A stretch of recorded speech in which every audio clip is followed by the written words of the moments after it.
हम लोग आपसे कविताएं सुनते हैं।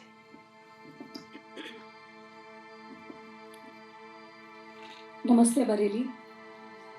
अगर आपकी इजाज़त हो तो मैं अपनी कविताओं में कूदने के पहले थोड़ा सा इस नाटक के बारे में कुछ कहना चाहती हूँ। कितना मजेदार होगा, हम सुनना चाहेंगे।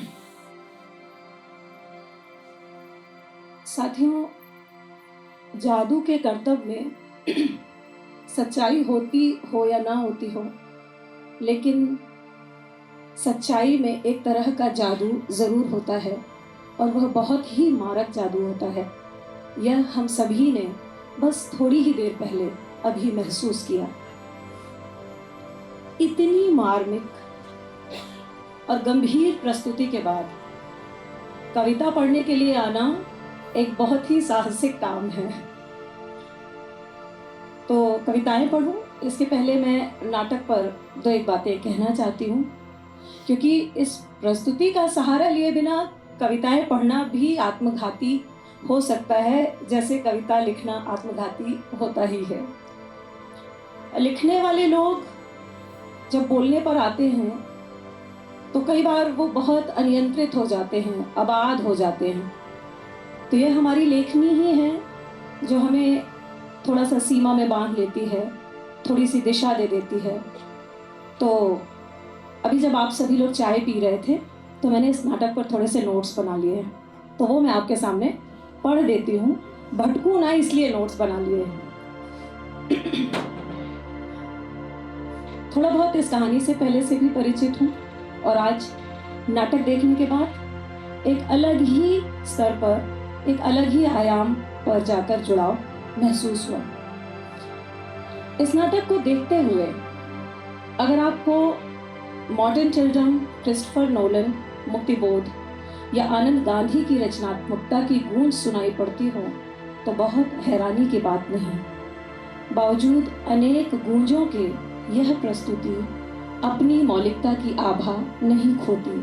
संभवतः एक समर्थ रचना या कृति एक ऐसा सेतु निर्मित करती ही है जिस पर चलकर आप उन कलाकारों से जुड़ते हैं जो एक ही बात को अलग अलग तरह से सोच रहे थे या किसी एक ही घटना या परिस्थिति को अलग अलग आयामों में बरत रहे थे। मूल तत्व यह है कि उस काल्पनिक सेतु के नीचे बह रहा पानी यथार्थ का होता है।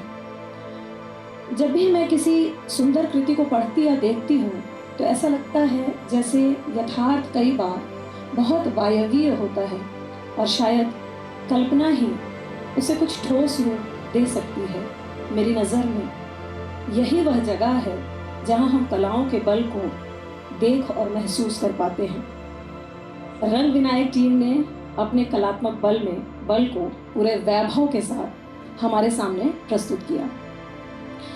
इस नाटक को देखते हुए मैं थोड़ा लक्षणात्मक ढंग से भी सोचने लगी, मेटाफोरिकली, कि यदि हम दृश्य से व्यक्ति और समाज को हटा दें, केवल जीवन को देखें, तो जीवन की बुनावट भी कुछ ऐसी ही है कि मनुष्य एक सुदीर्घ नींद या मूर्छा की अवस्था से गुजरता ही है और वह नींद इतनी संक्रामक होती है कि पूरे समाज को जम्हाई आने लगती है। फिर जिसकी नींद पहले टूटती है वह थोड़ा पागल जैसा दिखता है। कलाकार, कवि, लेखक, रहस्यदर्शियों का जीवन मेरी इस बात को सहारा देता है। आप चाहे गुरुदत्त का जीवन देखें या वैन गॉग का या एलन वॉट्स का या सत्यजीत रे का या कबीर का या बुद्ध का, ये वही लोग तो हैं जिनकी नींद टूटी थी, जो थोड़े पागल दीवाने से लोग लगते थे। इस धरती पर जिनकी परछाई दूर तक खिंचती है, ऐसी घनी छांव की तरह जो कड़ी धूप में चलते उन्नीदे लोगों को न केवल ठंडक पहुंचाती है बल्कि जगाती भी है।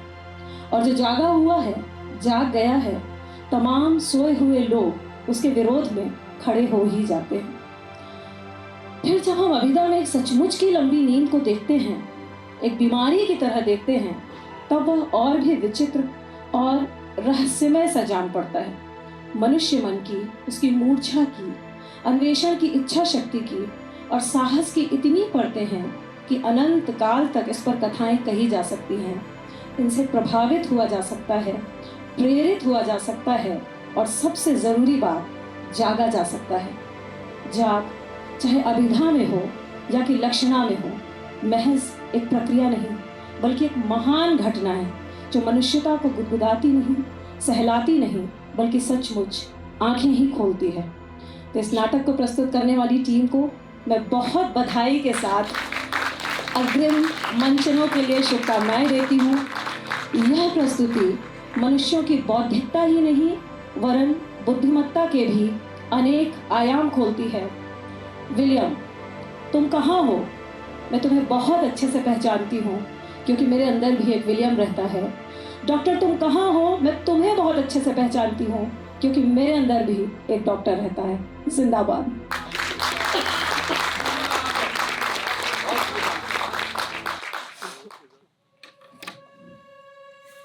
पहली कविता। मृत्यु ने एक से अधिक बार मुझे निकट से देखा था। जैसे ही मैं मृत्यु को देखने के लिए ऐनक संभालती, वह वायु में विलीन हो जाती। तथागत कहते हैं, अगर तुम मृत्यु को देख सको तो मृत्यु तुम्हें नहीं देख सकती। उन सारे झरोखों पर मैं दृष्टि गड़ा लेती जहां से मृत्यु के प्रवेश की संभावना थी। मृत्यु मुझे एक टक देखती रही दूर से। मैं मृत्यु को देखने के लिए बहुत दूर तक निकल जाती। मेरा एक मित्र कहता है, तुम मृत्यु का रोमान रचती हो। मैं कहती हूँ, रोमान नहीं रचेंगे तो लपट जैसे सत्य को जिएंगे कैसे? जिएंगे नहीं तो फिर मरेंगे कैसे? मैं कहती हूँ, तुमने देखा होता मेरे पिता को मृत्यु से मिलते हुए तो मृत्यु की उदारता पर मर मिटते। उस दिन मैं पिता को देख रही थी, मृत्यु को नहीं। अंतिम श्वास तक वे इतने जीवंत रहे कि मृत्यु की ओर मेरा ध्यान ही न गया। बाद के संस्मरणों में मृत्यु के थोड़े बहुत चिन्ह समेटने की चेष्टा मैंने की थी, मगर उस दिन मृत्यु कहाँ थी? यदि सचमुच मृत्यु उस दिन मेरे घर आई थी तो मैं कह सकती हूँ, मृत्यु से अधिक जिंदा चीज मैंने आज तक नहीं देखी। यदि सचमुच मृत्यु उस दिन मेरे घर आई थी तो मैं कह सकती हूँ, मृत्यु से अधिक जिंदा चीज मैंने आज तक नहीं देखी।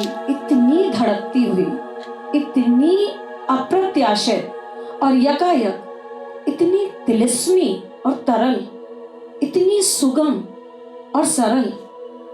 अपने अंत समय में मेरे पिता स्वयं हो गए थे इतने भारहीन जैसे प्रेमी की आंख का आंसू। मृत्यु उन्हें अंजुरी में भर कर इस तरह श्रद्धा से ले गई मानो देवालय में जल ढारना हो। इस संसार में प्रेम के अतिरिक्त और कुछ भी नहीं जिसे मृत्यु के गौरव की बराबरी पर खड़ा किया जा सके।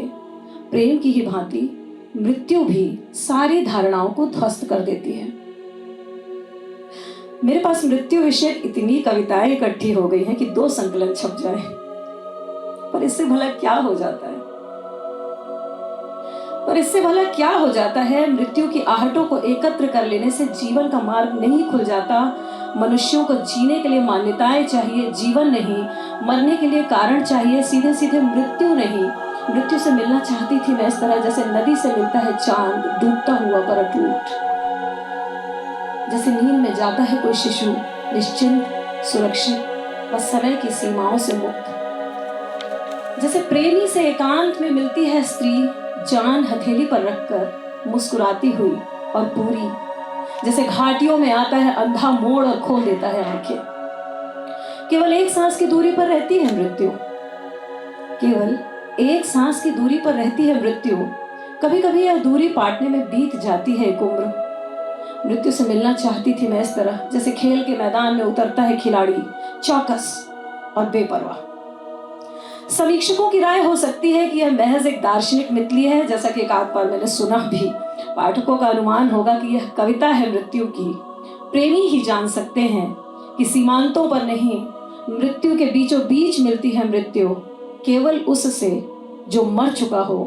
प्रेमी ही जान सकते हैं यह महज कविता भर नहीं, हथेली पर रख कर उड़ाई गई अपनी राख है, जिसकी आंखों में पड़ेगी उसे गड़ेगी।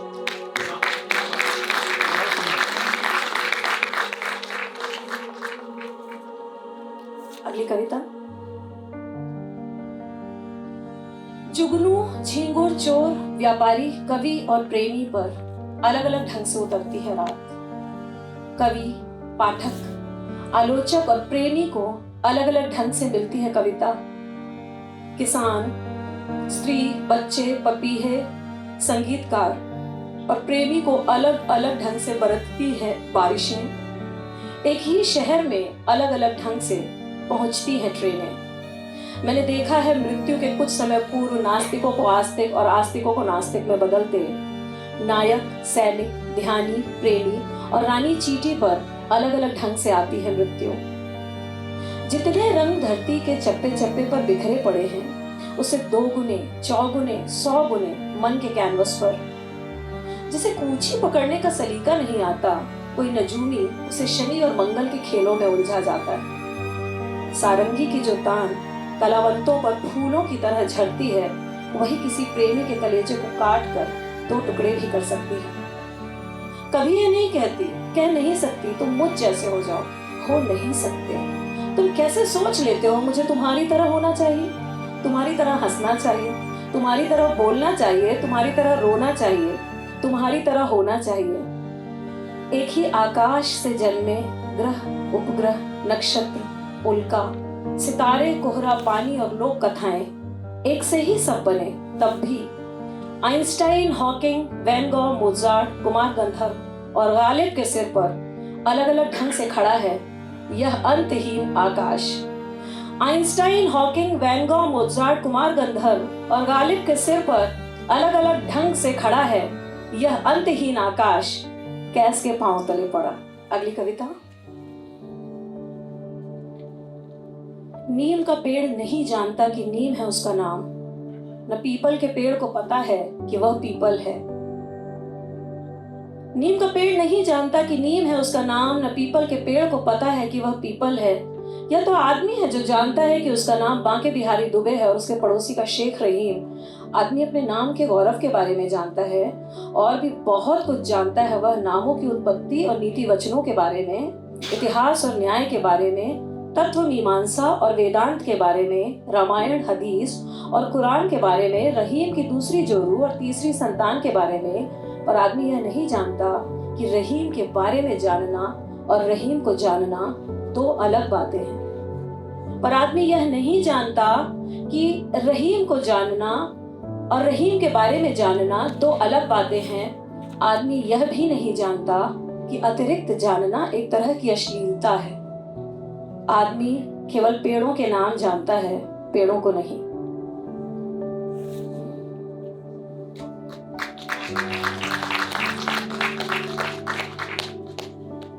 आप लोगों का सब्र जब जवाब देने लगे तो थोड़ा इशारा दे दीजिएगा। अगली कविता है। दुनिया को तहस नहस कर डालने के लिए जितना बारूद जरूरी है उससे रत्ती भर ज्यादा ही था मेरी छाती के अंदर। दुनिया को तहस नहस कर डालने के लिए जितना बारूद जरूरी है उससे रत्ती भर ज्यादा ही था मेरी छाती के अंदर। मेरे सिर पर लगा होता कम से कम 7 हत्याओं का पाप। एक लीचड़ अफसर, एक लुच्चा टीचर, एक लंपट लीडर, एक लबार आशिक, एक लिच्छड़ दोस्त और गुलाब के 2 मासूम फूल, सब बच गए। जो 7 को मार सकता है, मौका मिल जाए तो 700 को भी मार गिराएगा, 7,000 को भी, 7 लाख को भी। सोचो कि इस दुनिया में कानून नाम की चीज ना होती तो क्या होता।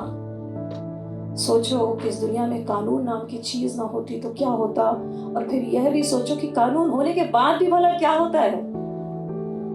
कभी कभी आंख मूंद कर बुदबुदाने लगती हूँ, कभी कभी आंख मूंद कर बुदबुदाने लगती हूँ। 1 से 10 तक आड़ी तिरछी गिनती। तुम सोचते हो कोई भूला हुआ फोन नंबर याद करने की कोशिश कर रही है। आग के नाम लिखती हूँ, चिट्ठी नदी में बहा देती हूँ। तुम्हें पता नहीं चलने पाता अपने बारूद को कैसी कैसी जुगत लगाकर निष्क्रिय करती हूँ। तुम्हें पता नहीं चलने पाता अपने बारूद को कैसी कैसी जुगत लगाकर निष्क्रिय करती हूँ। न जाने उस देश की चिड़िया इंसानों के बारे में क्या सोचती होगी जिस देश की हवा में बारूद की गंध शामिल हो। मेरी दूरबीन में चिपके हुए आसमान के धवल फाहे आंखों का लाल सोख लेते हैं। रुमान से लबरेज वसंत के पीले गुलाबी दिनों में मुझे तिब्बत के तीखे स्वप्न आते हैं और तुम सोचते हो मैं शौकिया कविता लिखती हूँ।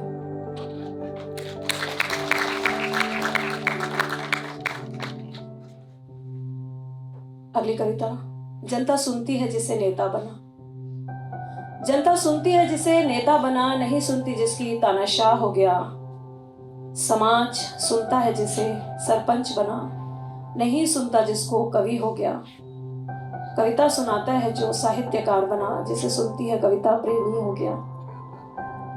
जो हर किसी का सब कुछ सुनता है धीरज से, चर्च का कन्फेशन बॉक्स बना। जो हर किसी का सब कुछ सुनता है धीरज से, चर्च का कन्फेशन बॉक्स बना।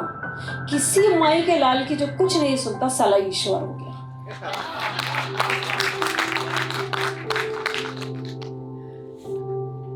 एक और कविता नए नए आशिकों के लिए चेतावनी भी है थोड़ा। कैसे कैसे स्टेजेस आती हैं मोहब्बत में। सबसे पहले तो किस्से में हीर आती है और फिर हीर के हिस्से में पीर आती है। सबसे पहले तो किस्से में हीर आती है और फिर हीर के हिस्से में पीर आती है। अगले सफ़े बादल बारिश जंगल जुगनू नदियां कश्ती, कैस रोमियो ढोला रांझा पीर बावर्ची घर और भिश्ती। आधे आधे दिल पे धंसते तीर आते हैं, बात बहुत चच्चा गालिब और मीर आते हैं। मुझे लगता है मैं जहाँ भी कविता सुनाने जाती हूँ, शायद सबसे ज्यादा कविताएं मैंने सुनाई है। कोहली साहब बताएंगे, ज्यादा ही सुनाती है मैंने। रिकॉर्ड खराब है मेरा कविताएं सुनाने के मामले में, 3 सुना के खत्म कर देती। ए मात्रे मैं तेरे को हिंदीच में समझाएगी, सुन न रे। ए मात्रे में तेरे को हिंदीच में समझाएगी, सुन न रे। काफका ने कई कमबख्त काफका पैदा किए इस धरती पर, सार्त्र ने कई स्वयंभू सार्त्र। मैदान में कहीं पर भी खड़े होकर अपने बाईं ओर देख भाव, पाश से आती है पाशों की प्रलयंकारी बाढ़। महाप्राण, महादेवी और महाश्वेता की तुलना में गुलजार ने बना डाले सबसे ज्यादा गुलजार। अच्छा, तूने कभी महानाम का नाम सुना क्या? ओए, अभी गूगल नहीं करने का। इसी पृथ्वी लोक में जहां एक पत्ता भी दूसरे पत्ते सा रूप नहीं धरता, अर्वाचीन हो जाती नदी पलक के झपकते ही, किताब के 2 पन्नों में बदल जाती सदी। धूप का सार्वभौमिक महाकवि सूर्य अपनी कलम से कोई दिन दोबारा नहीं लिखता। बरसातें आती हैं, आते हैं वसंत, कोई ऋतु अपना दोहराव नहीं करती। जाने वाला हर श्वास अंतिम होता है सभी जीवों का, आने वाली वायु नवीन। उसके भी सिर पर तना रहा वह नीला कनात जिसने सिर उठाकर ऊपर कभी देखा तक नहीं। हर एक को बराबरी से बंटने वाली वस्तुएं भी बराबरी से हर एक को मिल जाती नहीं। मिट्टी पर रेंगता सबसे छोटा कीड़ा भी आकाश की दया से वंचित नहीं। सबसे बड़ा टुकड़ा घेरते हैं आइंस्टाइन और हॉकिंग। नील डिग्रास टाइसन से तो अभी जनता ठीक ठीक वाकिफ भी नहीं। एक से लिबास में जकड़ दिए जाते हजारों बच्चे स्कूलों में हर साल। एक सी जमीन के लिए संघर्ष से इतिहास है लाल। अनुप्रास युक्त टर्राहट की गूंज से बचते बचाते कुआं फांद भाग निकला स्वप्नदर्शी, सोता नहीं। गुले अशरफी, अमलतास, अबोली, बबूल और छुई मुई के बीच बोता रहता है। इधर के कुछ दशकों में मनस्विदों ने रिकॉर्ड नंबर से दर्ज की नई नई व्याधियां। इधर के कुछ दशकों में मनस्विदों ने रिकॉर्ड नंबर से दर्ज की नई नई व्याधियां, जबकि कई तो स्वयं ही ट्राइका या सर्टलाइन की उंगली पकड़ रात के तहखाने में उतरते थे।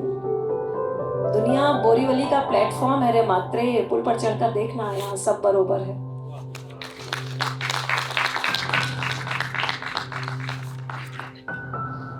क्लासरूम में बैठी थी, बारिश हो रही थी, फिर स्टूडेंट्स खेल रहे थे, तब ये 4 लाइनें लिखी थी।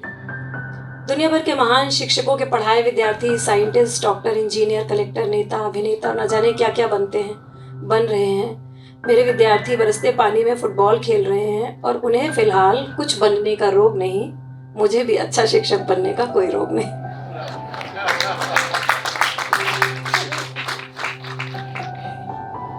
हम जो आपकी शख्सियत के बारे में जितना जानते हैं हम सारे लोग, और उन पहलुओं के बारे में जिनको जानने का मौका हम सबको मिलता है जब तक, ये समझना हम लोगों के लिए, देखिए एक तो यह है कि ये सवाल नहीं है, ये जिज्ञासाएं हैं। तो कौन सी चीज है, हम आपसे ये जानना चाहेंगे, जो बाबूशाह कोहली की शख्सियत को वो बनाती है जो हम जानते हैं? किन किन चीजों में मिलकर गढ़ा आपको?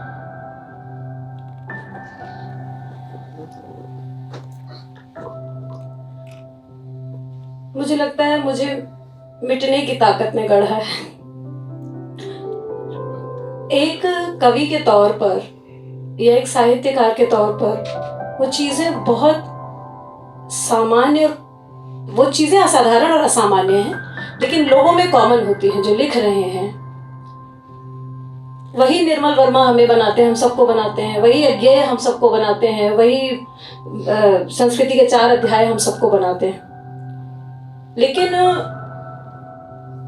कुछ ऐसे मोड़ होते हैं जिसमें हमें कुछ ऐसे अलग मुसाफिर मिलते हैं, कुछ इस तरह के तत्व हमारे जीवन में शामिल होते हैं जिसके बाद एक व्यक्ति के तौर पर लोगों का विकास होता है। तो जैसे मैंने अपनी इस बात की शुरुआत में ही कहा कि मिटने की ताकत ने मुझे गढ़ा है, तो मेरे जीवन में कबीर आ गए, रमन महर्षि आ गए, एलन वॉट्स आ गए, नील डिग्रास आ गए, अल्बर्ट आइंस्टाइन आ गए, मजनू आ गया। तो ये जो तमाम लोगों के मैं जो नाम ले रही हूँ, तो आप देखेंगे कहीं ना कहीं एक खला को छूते हैं, नहीं होने को छूते हैं, जो नहीं हो जाना है। हमारा जो जीवन है, हम आप जो है, मैं जो हूँ, पैदा होने के पहले हम नहीं थे, मरने के बाद हम नहीं होंगे। हम बहुत थोड़े से समय के लिए, हमारी जो उम्र है एक बबल है, तो उस बबल में जो रहना है, उस बबल को जो जीना है, वो आपको हमेशा एक ट्रांस में रखता है। मैं जब लोगों से बातें करती हूँ या लोग जब मुझसे अपनी बातें बताते हैं, तो मैं बहुत ऑब्जर्व करती हूँ कि उनके जहन में क्या चीजें चलती हैं, क्या सोचते हैं। तो अक्सर ऐसी चीजें सामने आती हैं जो हमारे दैनिक जीवन के संघर्ष हैं, महत्वाकांक्षाएं हैं, कहीं पहुंचने की त्वरा है, कुछ कर गुजरने की इच्छा है। ये तमाम लोगों के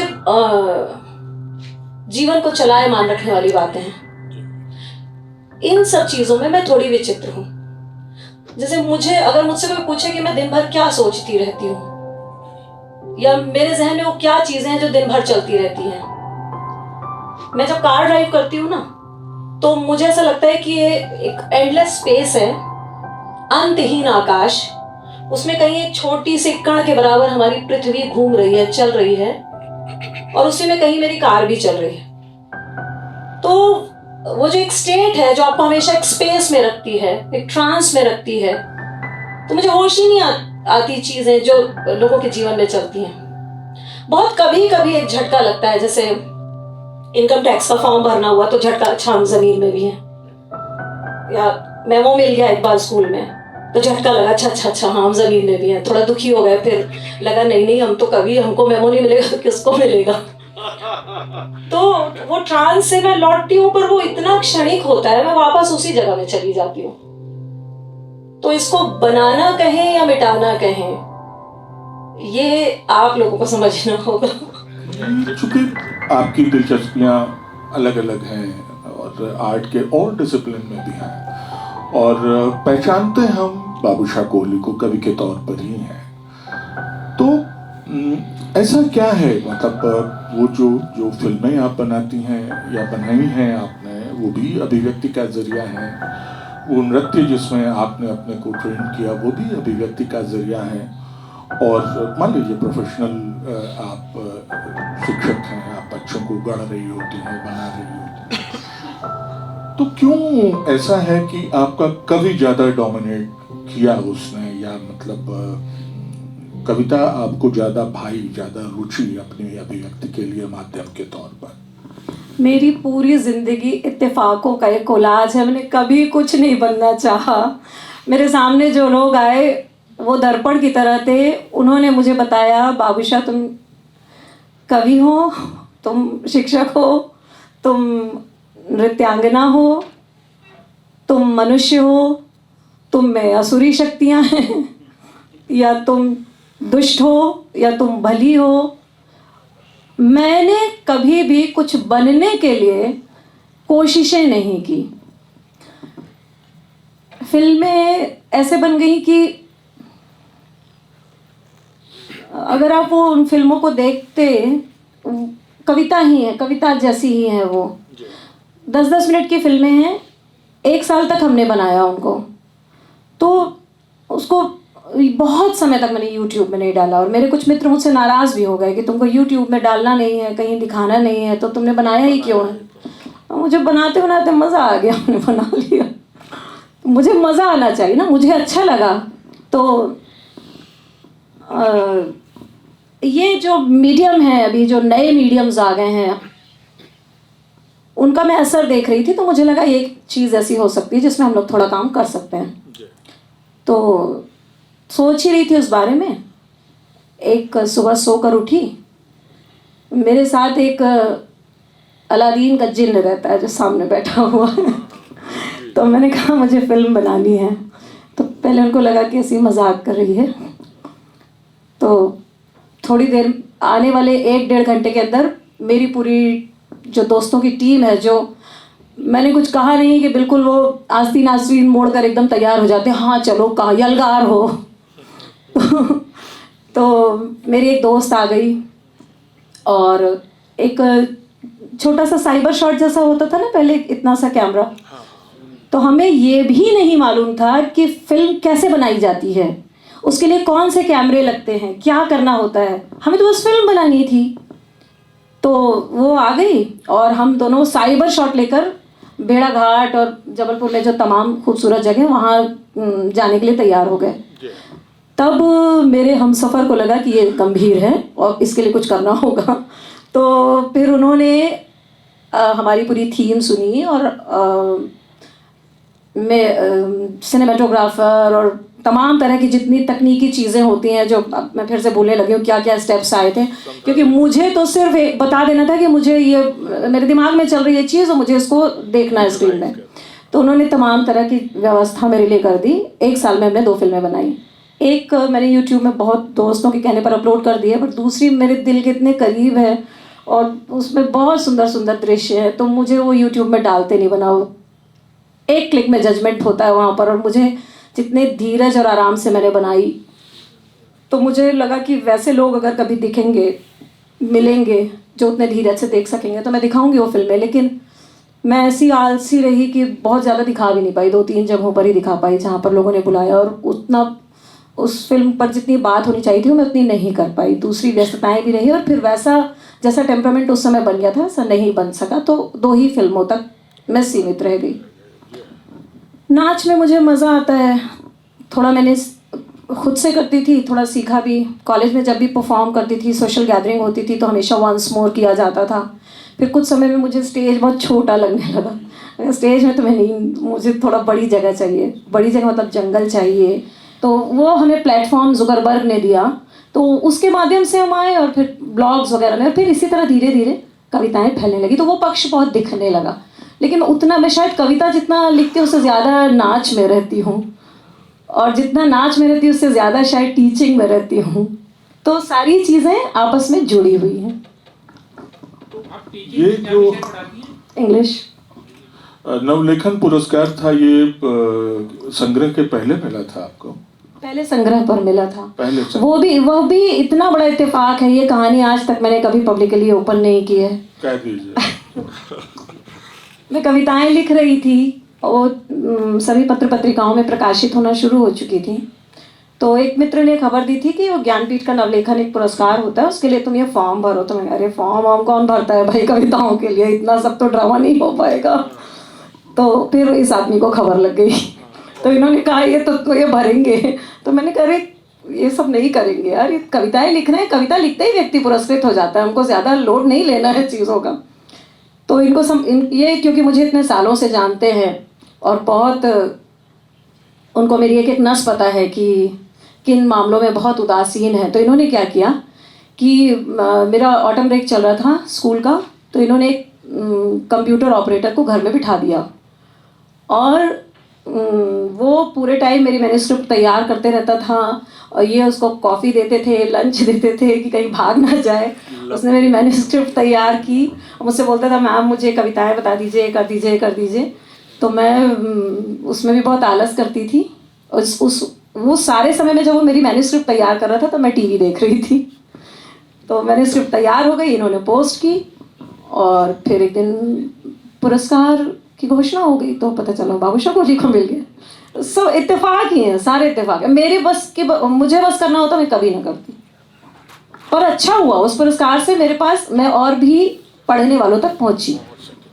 ये पुरस्कारों का ये महत्व है कि आप और पढ़ने वालों तक पहुंच जाते हैं। चलिए, तो मैं आपसे वो नहीं पूछूंगा कि पुरस्कार मिलने पर आपको कैसा लगा। अच्छा लगा। मैं आप अभी जब अपनी फिल्मों के बारे में बता रही थी और वो जो इनिशियल जो आइडिया आपने कहा, तो मैं रे को याद कर रहा था। और मैं इसलिए याद कर रहा था कि पथेर पंचाली बनाते समय उनके पास सारे नए लोगों की टीम थी और उनके सिनेमेटोग्राफर ने दरअसल उनको बताया कि डायरेक्टर को कट बोलना पड़ता है, कैमरा रोल तब बंद करता है, तब बंद होता है। और मानिक कट बोल, तो मानिक ने हड़बड़ा के कट बोला और कैमरा रोल बंद हुआ। बहरहाल, लेकिन देखिए आपने बना तो लिया, मतलब मिस्टर कोहली की मदद से ही सही। तो ये बताइए कि ये जो हमारे समय की कविताएं हैं, मैंने कविताएं आप कहती हैं तो जाहिर है पढ़ती हैं ही, आप पाठक भी हैं कविताओं के। तो हमारे समय में जो कविताएं हैं वो हमारे समय की नब्ज पर उनका कितना हाथ है, जो हमारे दौर की मुश्किलें और ज़रूरियात हैं वो इस समय की कविताओं में कैसे प्रतिबिंबित हो रहे हैं, कैसे अभिव्यक्त हो रहे हैं। आप पढ़ ही रहे होंगे अभी के इतने तमाम लोग हैं। ज़रूरी नहीं है कि मैं उन सारी चीज़ों को लिख रही हूँ, कभी कभी मैंने भी लिखा होगा। और ये बिल्कुल ज़रूरी नहीं है कि हर कोई एक ही तरह की बात करे। मैं इस बात को लेकर बहुत राहत में हूँ, खुश हूँ कि मेरे बहुत सारे साथी ऐसा काम कर रहे हैं। तो निश्चित तौर पर वे अपने समय को दर्ज कर रहे हैं। आप उनकी कविताएं सोशल मीडिया में हैं, पत्रिकाओं में आ रही हैं और ये एक ज़रूरी चीज़ है। तो ऐसा मेरा कोई ऐसा, जैसे एक लोग डिवीज़न करते हैं ना, कलावादी कवि तो प्रगतिशील कवि तो नहीं, मुझे समग्र में सारे कवि साथी और सब तरह की कविताएं स्वीकृत हैं और वो बहुत अच्छा काम कर रहे हैं वो तमाम लोग। चलिए, ये भी राहत की बात है। तो ये जो विमर्श वाली वैचारिकी है बाबूशाह जी, मतलब स्त्री, दलित, आदिवासी, ये वाले जो खाने हैं, ये इस तरह की वैचारिकी कविता को कैसे प्रभावित करती है, उन पर कैसे असर डालती है? एक तो खाने की मुझे नहीं लगता कि इसकी कोई ज़रूरत है। कविता कविता है, वह किसी भी तौर पर आए। मुझे लगता है कि ये आलोचकों ने, समीक्षकों ने इस तरह के अपने सहूलियत के लिए सारा तमाम काम कर लिया है, टूल्स डेवलप करके। अन्यथा कविता तो कविता है कोई। और निश्चित तौर पर अगर बात हो रही है और कविताएं नए मीडियमों के माध्यम से इतनी वायरल हो रही हैं तो उनका प्रभाव तो है ही। मैं अपने ही विद्यालय में देखती हूँ। अब मुझे लोग इतना जैसा जानते हैं कि फिलोसॉफिकल है या प्रेम की ही कविताएं लिख रही है, लेकिन मुझे लगता है मैं अपने दोस्तों की जो मेरे विमर्शकारी मित्र हैं, उनकी कविताएं अपने स्टाफ के मित्रों तक सबसे ज़्यादा पहुंचाने वाली मैं ही हूँ। सबसे ज़्यादा उनको स्त्रियों की कविताएं पढ़वाती हूँ, तमाम तरह की जो चीज़ें चल रही हैं। तो ये कवि या मेरे जैसा एक मनुष्य तो बहुत इच्छाधारी होता है। आप मुझे शायद कभी किसी जगह पर देखें तो मैं आपको फेमिनिस्ट भी लग सकती हूँ, किसी जगह पर देखें तो फिलोसोफर भी लग सकती हूँ। बहुत सारी जगहों पर सारी परतें नहीं खुलती हैं। जैसे आप मुझे स्कूल में देखेंगे तो शायद लगेगा कविता वाली बाबूशाह से थोड़ी अलग भी है ये वहाँ पर, क्योंकि वहाँ पर जो वर्ग आ रहा है, आज भी मेरे स्टाफ की तमाम स्त्रियाँ उस सुबह 5 बजे से खड़ी होती हैं, अपना पूरा टिफ़िन बनाती हैं, घर के लोगों का काम पूरा करती हैं, उसके बाद स्कूल आती हैं, स्कूल में खड़े होकर पढ़ाती हैं, उसके बाद फिर जाती हैं और घर में वापस तमाम चीज़ें देखती हैं। मैं ये नहीं कहती कि ये कोई ऐसी चीज़ है जो उन्हें नहीं करनी चाहिए, ऐसा नहीं है। लेकिन इस बावजूद इसके उनकी एक जगह है, उनको भी उस आराम की ज़रूरत है जो पुरुष को होती है और जो हमारे समाज ने बहुत ही आसानी से पुरुषों के हाथ में दे दी है। तो वहाँ पर मैं थोड़ा सा दूसरे रूप में होती हूँ कई बार। वो मैं अपनी कविताओं में बहुत नहीं दिखती, बातचीत में वो लोग जो हैं जो मेरे सामने होते हैं तो मैं उस तरह का रूप अख्तियार कर लेती हूँ, और वो मुझे मेरे स्कूल में लगातार मिलते हैं वो लोग। तो ये बताइए कि कविताएं आपकी कई बार बहुत मुख्तसर, बहुत छोटी होती हैं, पर शीर्षक इतने लंबे लंबे क्यों होते हैं? मतलब ऐसे ही मैंने आपसे कहा था कि सवाल नहीं है, ये जिज्ञासाएं हैं, तो एक जिज्ञासा ये भी है, शीर्षक आपकी कविताओं के और संग्रह के भी काफी लंबे लंबे हैं। शीर्षकों का मैं बहुत इंतज़ार करती हूँ, बहुत आसानी से शीर्षक नहीं रखती हूँ। जितना कविताओं को लेकर मेरे भीतर एक सनक है, एक पागलपन है, लगभग उतनी ही सनक शीर्षकों को लेकर है। कई बार किताब तब तक रुकी रहती है जब तक वो शीर्षक नहीं आ जाता। अब आपके घर में शीशे की लड़की के साथ यही, किताब पूरी हो गई, पब्लिकेशन से बार बार फ़ोन आ रहा है, कहाँ तक बात पहुँची, उनका सब हो गया है, शीर्षक नहीं आ रहा है। आप लीजिए, आप काम शुरू कर दीजिए, आप अपने स्तर पर जो भी चीज़ें कर रहे हैं करना शुरू कर दीजिए। जब शीर्षक आएगा तभी बात। 3 महीने लगे वो शीर्षक आने में, और मेरे लिए सबसे ज़्यादा ज़रूरी होता है कि मैं उससे संतुष्ट हो रही हूँ या नहीं हो रही हूँ। तो मुझे जब संतुष्टि होती है तो फिर मैं उस शीर्षक को जाने देती हूँ। ये बात समझने के लिए है कि हम एक साथ सभी लोगों को खुश नहीं कर सकते, और शायद इसलिए बहुत शुरू से मुझे बात बहुत स्पष्ट है कि मैं लोगों के लिए नहीं लिख रही हूँ। मैं लिख रही थी, और बीच में लिखते लिखते मुझे मालूम चला कि मैं कुछ बातें ऐसी कर रही हूँ जिससे बहुत सारे लोग जुड़ जा रहे हैं। क्योंकि अगर मैं लोगों के लिए लिखना शुरू करूँगी तो मुझे बहुत सारी जगहों पर अपनी आत्मा को काटना पड़ेगा, मुझे बहुत तरह के लोगों की ज़रूरतों को देखना और समझना पड़ेगा। वो काम मैंने नहीं किया। इसके लिए चाहे मेरी आलोचना हो, चाहे प्रशंसा हो, ये उन लोगों का नज़रिया है जो इसे जिस तरह से भी देखना चाहते हैं, वो स्वतंत्र हैं। मैं सिर्फ अपनी स्वतंत्रता के साथ ही इन चीज़ों को बरत सकती हूँ, और कविताओं के लंबे शीर्षक होने के पीछे यही कारण है कि उस तरह के शीर्षक मुझे खुशी देते हैं और उस तरह की सनक मेरे भीतर है। 2 सवाल थे। एक करो पहले। पहला सवाल था, जो आपने फिल्म अभी रिलीज़ नहीं करी है, बहुत लिमिटेड फेस्टिवल्स में भेजी थी, उस फिल्म को बनाने के दौरान आपके इन्फ्लुएंसेस कोई रहे हैं, डायरेक्टर्स, कोई फिल्म्स जिससे? डायरेक्टर तो खुद ही हैं। नहीं, अच्छा, डायरेक्टर तो खुद ही हैं। वो आप अच्छा, मेरे इन्फ्लुएंसेस नहीं, ये इन्फ्लुएंसेस की बात। इन्फ्लुएंसेस कोई रहे हैं जिसको, या फिर मैं बता रही हूँ आपको, मुझे विजन्स आते हैं, और वो जो मुझे विजन्स आते हैं, अगर मैं कविता लिख रही हूँ तो मुझे वो चीज़ लिख देनी है। अगर मैं लिख नहीं पा रही हूँ, 1 साल बीत जाए, 2 साल बीत जाए, 4 साल बीत जाए, वो कविता मैं कभी पब्लिक स्फीयर में लाऊंगी ही नहीं। और यही चीज़ फिल्म के साथ भी हुई। 2 ही फिल्में बनाई हैं, तो मुझे जो चीज़ें दिख रही थी, मैं किसी व्यक्ति से प्रभावित नहीं थी। हालांकि मैं फिल्मों को पसंद करती हूँ, लेकिन जिस तरह से फिल्मों के मर्मज्ञ लोग होते हैं, हमारे सामने अजीत जी बैठे हुए हैं, इतना लोग जानते हैं, इस तरह की मेरी कोई जानकारी नहीं। मैं मज़े के लिए देखती हूँ चीज़ें, बहुत दबाव नहीं चाहिए मुझे दिमाग में कि नहीं अब मुझे इससे इतनी जानकारी लेकर अब एक जो है बहुत माहौल खींचना। मज़े के लिए देखती हूँ। तो जब मैं ये काम कर रही थी, मेरे सामने एक कोरी स्लेट, मुझे जो विजन्स आ रहे थे, क्योंकि मैंने तो अपनी ही आंतरिक प्रेरणा से फिल्म बनाना शुरू किया, तो वो विजन मुझे चाहिए था वो स्क्रीन पर। और जब हम लोगों ने काम करना शुरू किया तो कोहली साहब ने वहाँ पर जितने लोग तैयार किए, सिनेमाटोग्राफर और एडिटिंग कर रहे थे जो, वो सब मुझसे नाराज़ हो गए थे, बोले थे पता नहीं क्या चाहती हैं, हम नहीं बना सकते इनके हिसाब से, और वो छोड़ कर चले जा रहे थे। और मैंने भी कहा ना बनाए तो ना बनाए, लेकिन बनेगा वही जो मैं चाहती हूँ।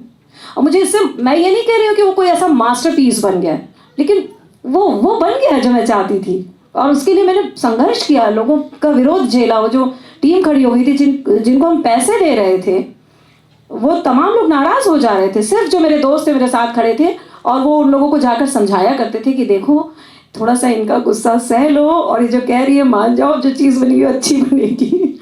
तो इस तरह से चीज़ें पूरी हुई। तो वो मैंने अपनी ही एक आंतरिक प्रेरणा से ही काम किया। दूसरा सवाल ये था, आपने मृत्यु के ऊपर बहुत लिखा है। So does your art somehow prepares you for your own death? Do you think about that? Yes, Or it doesn't change anything, or it doesn't change anything? it does prepare. एक छींक की तरह आ जाएगी मृत्यु और जेब में रुमाल नहीं होगा। मेरा सारा लिखना, मेरा सारा होना जेब में उस रुमाल को रखने की तैयारी है। और जैसा कि मैंने पहले कहा, जन्म लेने के पहले मैं नहीं थी, कुछ दशकों के बाद या कभी आगे मैं नहीं होंगी। हमारी जो उम्र है वो एक बबल है। उस बबल को मैं, जैसा कि वो प्ले में विलियम कह रहा था ना कि हमें जीना है। निर्मल वर्मा ने अपनी डायरी में कहीं लिखा है कि जीवन का सबसे बड़ा सुख क्या है? सांस लेना। निर्मल जी ने उसे जैसे लिखा है उसे मैं बिल्कुल वैसा ही महसूस करती हूँ। मैं आप लोगों से बात कर रही हूँ लेकिन लगातार मुझे पता चलता रहता है कि मेरी सांस चल रही है। मैं हर वक्त बहुत ब्लेस्ड फील करती हूँ। जैसा कि विलियम चिल्ला चिल्ला कर कह रहा था कि जिंदा रहना सबसे बड़ा सुख है, वो सुख मुझे लगातार महसूस होता है। Thank you ma'am.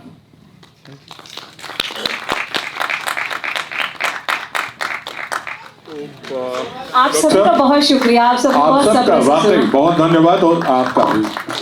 Thank you.